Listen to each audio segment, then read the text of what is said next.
കുട്ടികളെ മാനസിക പിരിമുറുക്കങ്ങളിൽ നിന്നും മോചിതരാക്കുന്നതിനും ആത്മവിശ്വാസമുള്ള തലമുറയായി വളർത്തുന്നതിനും ലഹരി വസ്തുക്കളുടെ ഉപയോഗത്തിൽ നിന്നും അവരെ പിന്തിരിപ്പിക്കുന്നതിനും കായിക വിനോദങ്ങൾക്കുള്ള പങ്ക് വളരെ വലുതാണ്. അതിൽ എടുത്തു പറയേണ്ട ഒന്നാണ് റോളർ സ്കേറ്റിംഗ്. റോളർ സ്കേറ്റിംഗിൻ്റെ പരിശീലനം വൈക്കം പോളശ്ശേരി ദേവസ്വം ഹാളിൽ Vaikom police station house officer Shri S Sukesh ഉദ്ഘാടനം ചെയ്തു.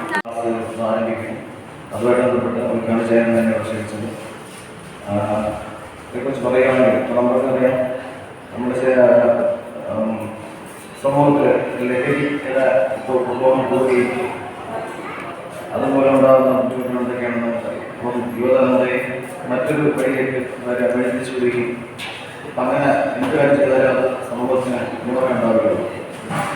അങ്ങനെ നമുക്കറിയാം, നമ്മുടെ ഒരു ആരോഗ്യമുള്ള മനസ്സിലെ ആരോഗ്യമുള്ള ശരീരത്തിലെ നല്ലൊരു മനസ്സുണ്ടാവുകയും നല്ല മനസ്സുള്ള നല്ല ആരോഗ്യമുണ്ടാവുക രണ്ട് വശങ്ങളാണ് വേണ്ടത്. മുൻ വിദ്യാഭ്യാസ deputy director Shri P K Haridas ഉദ്ഘാടന സമ്മേളനത്തിന് അധ്യക്ഷം വഹിച്ചു. ട്രെയിനിങ് പ്രോഗ്രാമാണ് ആരംഭിക്കുന്നത്. ശ്രീ മുരളി വാഴമനയുടെ മകൻ ചന്ദനു ആണ് അത് തുടങ്ങുന്നത്. അദ്ദേഹത്തിന് അങ്ങനെ ഒരു താല്പര്യം തോന്നുന്നതിൽ ഒരുപാട് സന്തോഷമുണ്ട്. കാരണം ഇന്നത്തെ കാലത്ത് കുട്ടികളെ ഇതുപോലെ കായിക വിനോദങ്ങളിൽ പങ്കെടുപ്പിക്കുക എന്ന് പറഞ്ഞാൽ വലിയ ബുദ്ധിമുട്ടുള്ള കാര്യമാണ്. ഏതൊരു കുട്ടിയും വീട്ടിലിരുന്ന് ഈ ഫോണിൽ നോക്കിയിരുന്നുള്ള പരിപാടികൾ മാത്രം. നമ്മുടെയൊക്കെ ചെറുപ്രായത്തിൽ ഈ സമയത്ത്, പ്രത്യേകിച്ച് വെക്കേഷൻ കാലത്തൊക്കെ വീട്ടിലിരിക്കാൻ നേരമില്ല. അതുപോലെ കളി, തോട്ടിലിറങ്ങി കുളത്തിലിറങ്ങി ഫുട്ബോൾ കളിയും പലതരത്തിലുള്ള കളികളും ഒക്കെ കളിച്ച്.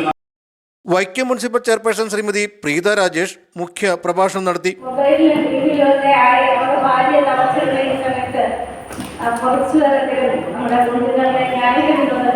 അത് അവരെങ്ങനെ കൊണ്ടുവരണം, മുന്നോട്ട് കൊണ്ടുവരണം, അത് ലഹരിയാക്കി മാറ്റണം എന്നുള്ളത് മുന്നിലേക്ക് വരുന്നത് അഭിനന്ദനം തന്നെയാണ്.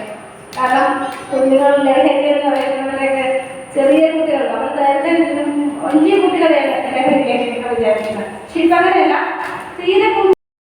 ശ്രീ ശിവദാസ്, സി എസ് നാരായണൻകുട്ടി, മുരളി വാഴമന, ഉഷ മുരളീധരൻ തുടങ്ങിയവർ സമ്മേളനത്തിന് നേതൃത്വം നൽകി. Vision news, Vaikom.